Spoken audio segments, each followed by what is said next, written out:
मैं अगर अपनी बात करूं, ये अब तक मैंने ये बताया आपको ये बिज़नेस क्यों करना चाहिए, और एक वजह ये भी हो सकती है, ये मेरी अगर इस बिज़नेस की बात करूं, मेरा इस बिज़नेस का सफ़र जो रहा वो आपको थोड़े से शब्दों में मैं बताना चाहूँगा।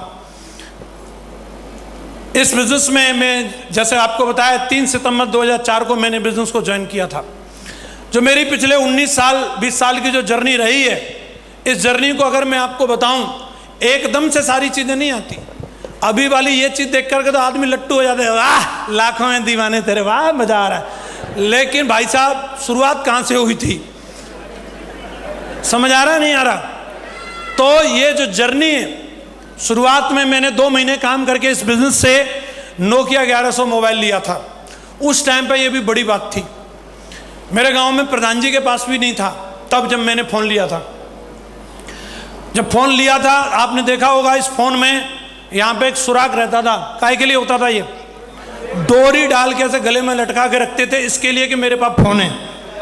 17 साल का था मैं तब मैंने फ़ोन ले लिया, और जब फ़ोन आता था कभी कभार बजता था, ये गुरुजी लोगों का ही आता था, दौड़ के गली में जाते थे, हेलो, लोगों को पता चलना चाहिए फ़ोन आ रहा है। मैं एकदम बहुत एक्साइटेड था, बिज़नेस की वजह से मोबाइल मिल गया। 6 महीने के अंदर अंदर मैंने इस बिज़नेस से स्प्लेंडर बाइक ले ली थी, और ये 2 अचीवमेंट 6 महीने के अंदर थे। पर्सनल मेरी खुद की बाइक थी, मेरी कमाई से एज एन स्टूडेंट, 18 साल की एज, और बाइक और मोबाइल 2 चीज़ मेरे पास थी, और मैं उस समय हवा में था एक्चुअली, या अलग ही। और मेरे एटीट्यूड की वजह से, मेरी मक्कारी की वजह से इसके बाद ऐसा ब्रेक लगा कि इसके आगे मेरे पास दिखाने के लिए कुछ है ही नहीं, कुछ भी नहीं, एक टाई तक नहीं। और यही एक इंपॉर्टेंट चीज है कि बाकी अगर मैं यहाँ अचीवमेंट दिखाऊंगा उसको देख के सब लट्टू होंगे, हाँ हाँ आन दो, हमारे को भी आन दो। लेकिन मेन बात यह है कि ये 2 चीज आने के बाद फिर नील बटा सन्नाटा, कुछ नहीं। 2006 निकल गया, एक टाई तक नहीं, 2007 निकल गया, 2008 निकल गया, सू की जय हो जय हो, मीटिंग में जाता है आ जाता है। शादी भी हो गई थी उस टाइम पे मेरी, पापा भी बन गया मैं। स्थिति ये थी, मेरे रिश्तेदार, मम्मी को चिंता रहती थी इसका क्या होगा, उनको बोलती थी इसका कुछ करवा दो, बोले सिक्योरिटी गार्ड में तो लगवा सकते हैं। और मैं आपको बता रहा हूं, जब व्यक्ति को समस्या आती है उसकी कोई कदर नहीं करता, कहीं भी पेल देंगे उसको। मेरी मैडम भी ऐसे मेरे को पूछ लेती थी, मैं दिक्कत क्या है, 8-10 हज़ार तो मिल ही जाएंगे, चले जाओ। मैं मन ही मन सोचता था यार चलो कोई नहीं, वक्त की बात है, वक्त बदलेगा। आज समझ नहीं आ रहा, लेकिन मैं जानता हूं मेरे अंदर कितना बड़ा ज्वालामुखी फट रहा है। जो दिखेगा उस दिन पता चलेगा कि मैं क्या कर सकता हूं। मैं मेहनत करता रहा, महागुरुजी लोगों के सानिध्य में रहा, संघर्ष था खूब सारा, समोसे तक के लिए पैसा नहीं रहे। ऐसी ऐसी स्थिति कि मैं लोन कराने के लिए गया था, मेरे ऊपर कर्जा हो गया था। लोन के लिए मुझे 20,000 रुपए की जरूरत थी, फाइल के लिए किसी को पैसा देने थे, और मैंने अपने एक दोस्त से मांगे, कहने के लिए जान देने के लिए हाजिर था, लेकिन 20,000 रुपए देने के बाद मेरी बाइक रख ली थी उसने। और मैं पिताजी को पता चल गया था कि इसने बाइक रख ली है, किसी को दे दी है, तो बात खुल गई। उन्होंने फिर साथ दिया। उसके बाद फिर उन्होंने बोला एक ही चीज़ कि सेफ शॉप ही करो, और कुछ करने की जरूरत नहीं है। और दिल से ऐसे ही मैं काम किया, मेहनत किया। मैं आपको एक बात बताना चाह रहा हूं, रात चाहे कितनी भी लंबी हो उसका अंत जरूर है, रात ही तो है, जीवन नहीं है वो, हमेशा रात नहीं रहने वाली, सुबह जरूर होती है। और मेरी सुबह हुई 2009 में, मेरा काम चलने लगा दोस्तों। इस दौरान बीच बीच में मैं मीटिंग ट्रेनिंग में हमेशा जाता रहा।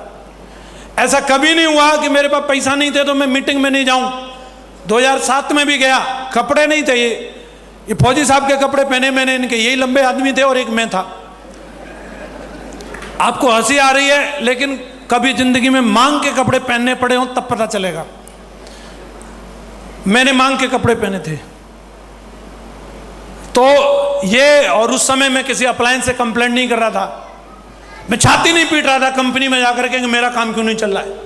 मैं ये सवाल नहीं कर रहा था, सेफ शॉप पे शक नहीं था, सिस्टम पे सवाल नहीं कर रहा था। मैं अपने आप को एनालिसिस कर रहा था कि मेरे से गलती कहाँ हो रही है, मेरे से गलती कहाँ हो रही है और मुझे सुधार करनी है। लगातार फिर से दिशा में गया, फिर से चीज़ों को समझा, फिर से सुधार किया अपने अंदर और काम चला। 2009 से शुरुआत हुई, चेक आने लगे। पहला अचीवमेंट मैंने लिया लैपटॉप।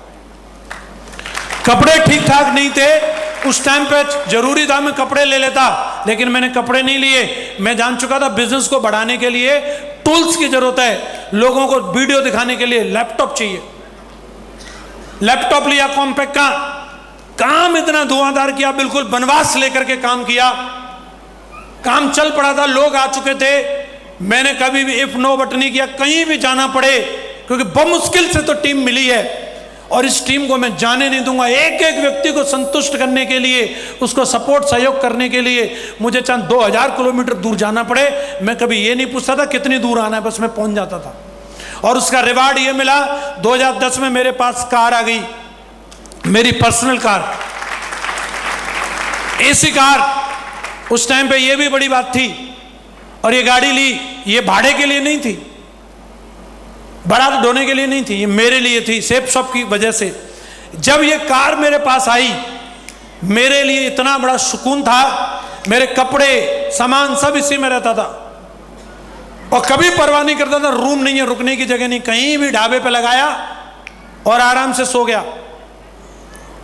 और सुबह उठा, वहीं नहाया, महागुरु जी तौलिया वोलिया सब दिलवा दिए थे और वहीं पराठे खाए और फिर शुरू। मैंने इस कार से क्या लखनऊ, इलाहाबाद, बनारस, गोरखपुर, आजमगढ़, जोधपुर, जैसलमेर, बीकानेर, चूरू सब नाप डाला। चलती रहती थी धुआंधार। और इतनी मेहनत करी, इतना काम किया कि जो मेरा ड्रीम लेवल था, ये जोधपुर की टीम है मेरे साथ, जिन्होंने कंधे से कंधा मिलाया, ड्रीम टीम बनाई, संस्कार डाले उन लोगों के अंदर और ड्रीम टीम बनी। तो ड्रीम वाला काम भी हुआ। रूबी बना मैं जुलाई 2010 में और उसी साल दिसंबर जाते जाते मैं डायमंड भी बना। आप बताओ, किसी को लगता है आने वाले टाइम में ये बंदा डायमंड बनेगा, यूसीए बनेगा? वही है जिसको चपरासी के लिए बोलते थे। शायद हो सकता चपरासी वाले भी सिक्योरिटी वाले भगा देते मुझे, ये तो मेरे जियाजी बोल रहे थे, बाकी पता नहीं मिलती कि नहीं, फर्क नहीं पड़ता आप आज कैसे दिखते हैं, लेकिन जीवन बदलता है और जिंदगी बदली। 3 अप्रैल 2011 को मैं इस बिजनेस में डायमंड बना। ये है असली फोटो डायमंड वाली। ड्रीम लेवल हासिल किया, डायमंड बन गया। तो इसका मतलब ये नहीं घर में बैठ जाऊंगा। डायमंड बनने के बाद तो मैंने इतना काम किया, इतनी मेहनत करी, क्या दिन क्या रात, 2-2 बजे 3-3 बजे तक मैं लोगों से मिलता रहता था और एक ही अपना मिशन रहता था। ये वीडियो, ये उसमें से स्क्रीनशॉट लिए मैंने, ये वीडियो रहता था, ये चलवाते थे मीटिंग में, फिर मैं पहुंच जाता था। और नहीं मिला, चाहिए क्या? बोला हाँ चाहिए। तो बैठ के सुनो फिर मेरी बात। और लोगों को इतना समझा के काम किया। 28 फरवरी 2013 को धमाका हो गया, BMW कार लेकर के आया मैं। 50 लाख रुपए की जब ये गाड़ी आई तो लोगों को लगा कि हाँ वाकई में कंपनी में दम तो है। हेलो, मेरी टीम को विजन मिला। ये गाड़ी नहीं थी, इस गाड़ी ने मेरी रेटिंग बढ़ा दी। इस गाड़ी को लेने के बाद लोगों को पता चल गया कि हाँ वाकई में नेटो मार्केटिंग से क्या कुछ नहीं किया जा सकता, 50 लाख की कोई गाड़ी भी ले सकता करके। और मैं रुका नहीं दोस्तों, ट्रांसफॉर्म होती चली गई मेरी जिंदगी इस बिजनेस की वजह से। और जो लोग मेरे साथ आए, जिन्होंने भरोसा किया, उनका भी जीवन बदलता चला गया। लगातार लाइन लगा करके एक एक लीडर जो मेरे साथ कोई स्कूटर पे आया था, कोई साइकिल पे आया था, आज केवल मेरी जिंदगी नहीं बदली। आप देखिए शैलेंद्र चौधरी साहब हैं, आज BMW X5 में चलते हैं और ये घर है इनका मथुरा में। आप ये देखिए विकास यादव जी, ये भी एक दिन आए, फौज में नौकरी कर रहे थे, जोधपुर में मिले, आज अपने नाम में एक ब्रांड बने हुए हैं और एक ड्रीम लाइफ जी रहे हैं इस बिजनेस की वजह से। ओमवीर जी, ये बिजनेस में आए, नॉर्मल जिंदगी जी रहे थे फौज की नौकरी से, और आज ये गाड़ी है, दमदार घर है और दमदार जिंदगी है। लाल बहादुर शर्मा जी, जब इनकी डीडी लगाई थी मैंने, तब लोग मेरे को कोस रहे थे, वो तेरे से बड़ा पापी कोई होगा नहीं, गरीब ब्राह्मण को लूटा तूने।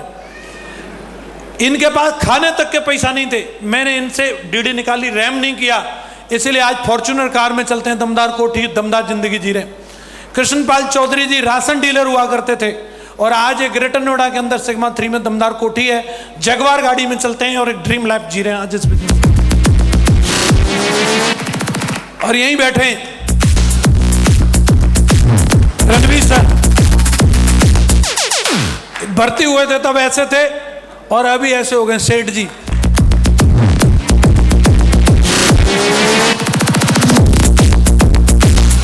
आज करोड़ों रुपए के घर में रहते हैं, घर पर जाइएगा आप, बिल्कुल एकदम आपको 5 स्टार फैसिलिटी वाला मामला है।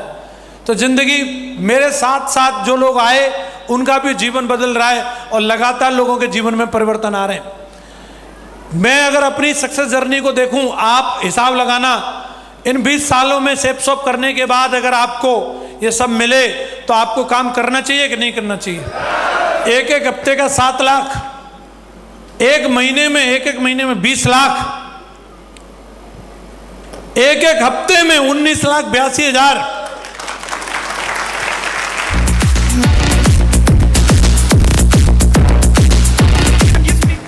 44,53,382 लाइन लगा के चेक सेप शॉप की वजह से सब वसूल हुआ या नहीं हुआ। कितनी बार इस सूत मिल चौराहे से सादाबाद के लिए ट्रक में लटक के गया हूं मैं बता नहीं सकता कितनी बार। मुझे ये भी पता रहता था कौन सा टैंकर वाला है जो बिठा के ले जाएगा, मुझे सबको याद हो गए थे, सब इतने चक्कर लगाता था मुझे। और आज जो हाथों में फावड़ा और गांव में घूमते थे, आज उन्हीं हाथों में BMW का स्टीयरिंग है। ये मेरी धर्मपत्नी, शादी होती है सबकी, मेरी कोई अलग से नहीं हुई, सबकी होती है। बड़े बड़े वादे करते हैं, बन जा तू मेरी रानी तेनू महल दिला दूंगा, फिर उसी रानी से पोंछा लगवा रहे हैं, गोबर ढो रही है रानी, हालत खराब। वादा मैंने भी किया, वादा पूरा किया, आज एकदम ड्रीम लाइफ जी रही है। हाथ में गोबर नहीं, गिटार है। समझ आ रहा नहीं आ रहा? Dream life. ये घर है मैंने मम्मी पापा के लिए दिया है मथुरा में, मैं अभी फिलहाल नोएडा में रहता हूँ। और एकदम इस बिजनेस की वजह से पहली विदेश यात्रा थाईलैंड गया था मैं, इसके बाद Nepal, Malaysia, Singapore, Hong Kong, Macau, Paris, Switzerland, चेक, Slovakia, Austria, Hungary, Russia, Maldives, Turkey, Vietnam, इतने सारे देशों में जा चुका हूँ और एक एक देश में 5-5, 6-6 बार भी जा चुका हूँ। ये मेरी फर्स्ट फॉरेन ट्रिप थी। इस ट्रिप में मैं गया था, 200 रुपए की ये टी शर्ट थी जो मैं यहाँ से लेके गया था, इसी को पहन के घूम रहा था। फिर महागुरु जी श्री चतुर्वेदी सर को दिख गया कि ये यही टी शर्ट में घूमता रहता है, तो ये वाइट टी शर्ट गुरु जी ने वहाँ से दिलाई थी 100 बात की।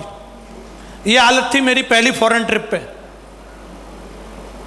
वहाँ जाने के लिए 30,000 रुपये चाहिए, वो गुरुजी ने अरेंज करके दिलवाए थे मुझे कंपनी में। टारगेट कर दिया था पर और कोई जुगाड़ नहीं थी मेरे पास, पहली विदेश यात्रा का। उसके बाद फिर महागुरु जी लेके गए नेपाल, थोड़ी हालत सुधर गई थी। महागुरु जी भी हमारे टोपी लगा के देख लो, ठीक है। तो उसके बाद की बीच की फोटो है नहीं मेरे पास, लेकिन इन शॉर्ट आपको बता रहा हूं। पुलिया से पेरिस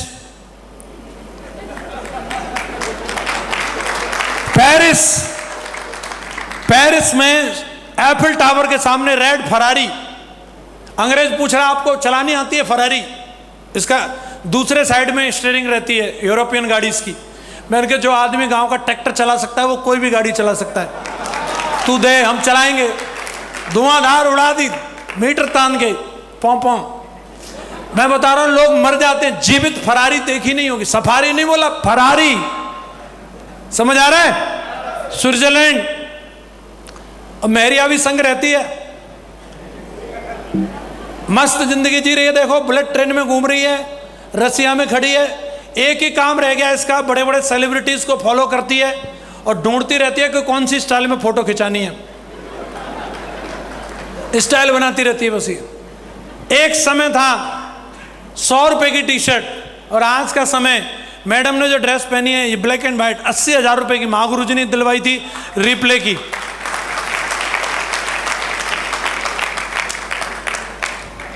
हेलो, जिंदगी तो बदलती है। यहां तक आगे प्राइवेट जेट गया ये हम लोगों के लिए, मालदीव हम लोग गए, माले से हमारे होटल के लिए 4 लोगों के लिए हवाई जहाज गया। यहां तक जिंदगी आ गई। अभी पहले टाइम नहीं था, अब टाइम ही टाइम है। मालदीव 10 दिन वेकेशन पर रहे हम लोग, मोबाइल बंद, कोई काम धंधा नहीं। मैं और हम, हमारी धर्मपत्नी, अलग अलग, कहीं भी डुंट पे और कहीं भी झूला पे, कहीं भी फोटो खिंचाओ, और कोई काम ही नहीं था हम पे।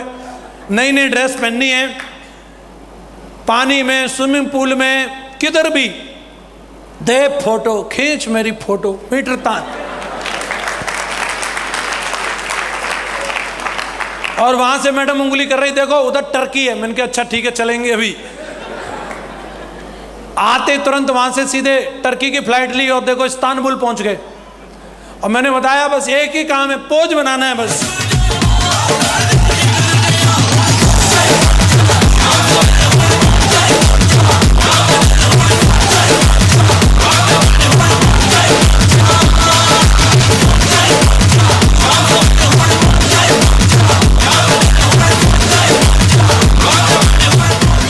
वहां भी कंपनी ने घूमने के लिए मर्सिडीज दी थी, क्योंकि कंपनी को मालूम है टाइगर हमारे यहाँ पे BMW मर्सिडीज से नीचे नहीं चलते, इसी में चलते थे हम लोग।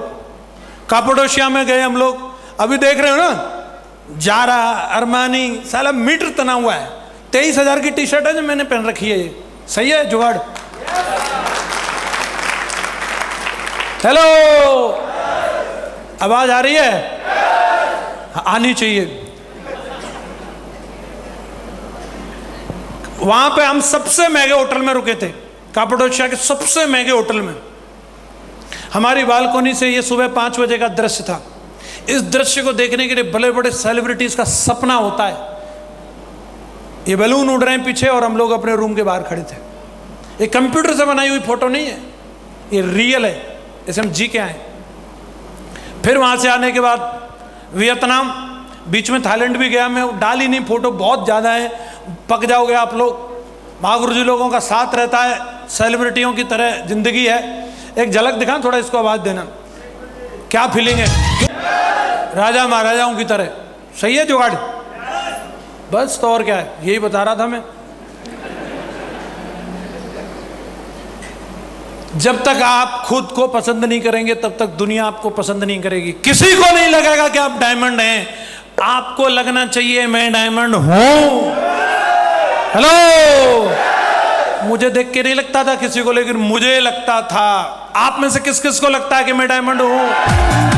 इस भरोसे को अपने अंदर बना के रखना। लोग मिलेंगे इस सपने को चुराने वाले, अलग अलग बातें करने वाले, बस इस सपने को अपने अंदर से जाने मत देना।